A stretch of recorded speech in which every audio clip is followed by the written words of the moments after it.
Good afternoon. I'm Brian Reagan. This is Tyler Kelly. And we welcome you to Middays, our midday meditation. And today we are in Matthew chapter 13. 13. And we're going to look at verses 31 and 32 and 34 and 35, Tyler.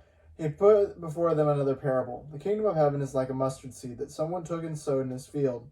It is the smallest of all the seeds, but when it is grown, it is the greatest of shrubs and becomes a tree.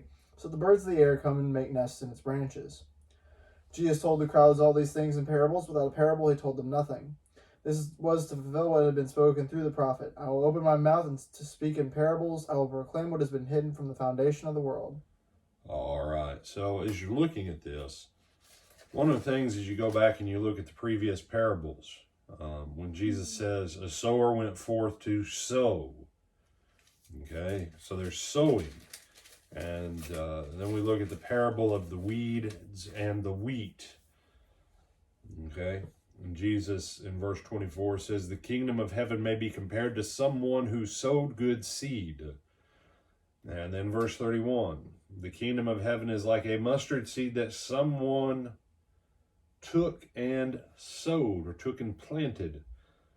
And verse 33, the kingdom of heaven is like yeast that a woman took and mixed in with 3 measures. All the time. Sowed, put into, planted. That's the imagery going on. And we've already talked about the meaning of the parable of the mustard seed. Feel free to go through our parables. I believe Tyler has those in a folder on our YouTube channel, I know. But we explained the parable of the mustard seed in detail. The simple fact is, everything in the kingdom of God, if it doesn't leave us and get sown outside of us, the kingdom will disappear in our area. Now, that doesn't mean the kingdom of God disappears. It just disappears in our area.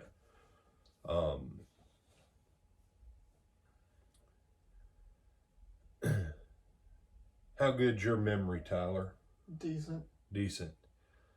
So do you ever remember a time in Gainesville where there's now housing development that there used to be, say, cornfields or something like that? Yes. Okay.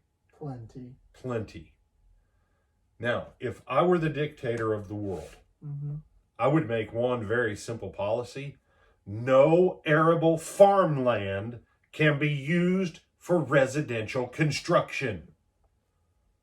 You say, where would you have people build? On hard rock outcroppings that would require good anchors and footings? Because you should never take good farmland and turn it into real estate for grass. Why not?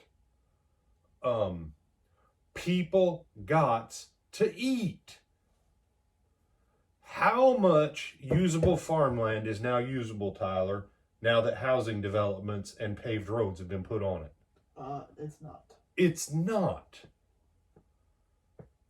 Now, can I turn that land back into usable farmland? Maybe one day. Yeah, sure. All I got to do is go in and yank all those houses down.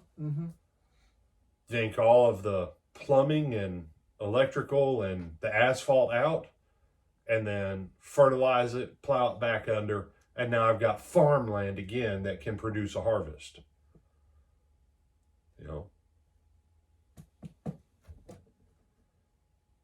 If you and I don't plant the kingdom of God, we shouldn't be surprised when we look up and we go, brother, how come the church isn't growing? Well, apparently people haven't been planting. But brother, we pay you to plant.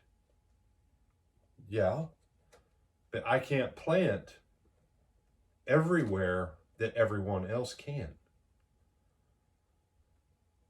Because a simple truth, Tyler, in those neighborhoods where people have replaced grass with houses, farmlands, and asphalt, can those people still get a crop themselves?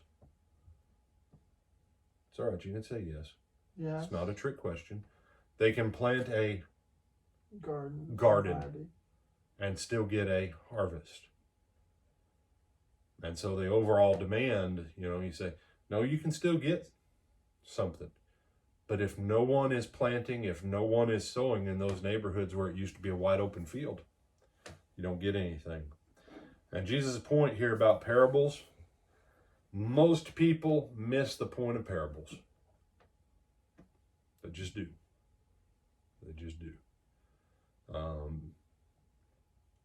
And a good one is parable of the mustard seed. I don't know how many arguments and papers I've read where someone, well, the mustard, Jesus isn't talking about a mustard seed. He's talking about a kingdom that's going to be planted into the world, that when that kingdom is planted, it's the smallest of all the kingdoms. And so in seed form, like a mustard seed. The mustard seed isn't the smallest seed.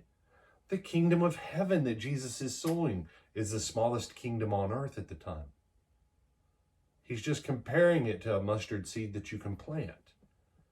That because in proportion to how big it grows, it is ridiculously disproportionate to what you originally start with.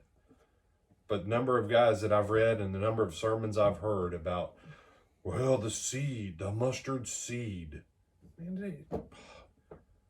Jesus didn't say the kingdom of heaven is a mustard seed. He says it's a metaphor. Metaphor. It's like it.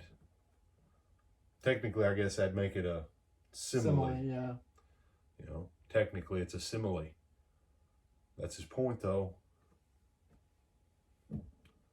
So, I'm Brian Reagan. This is Tyler Kelly. We bid you good afternoon, and Lord willing, we'll see you this evening. Brother Ronnie Keller, one of our shepherds here at the Lake Butler Church of Christ, to bring tonight's lesson on the book of James at 7 o'clock.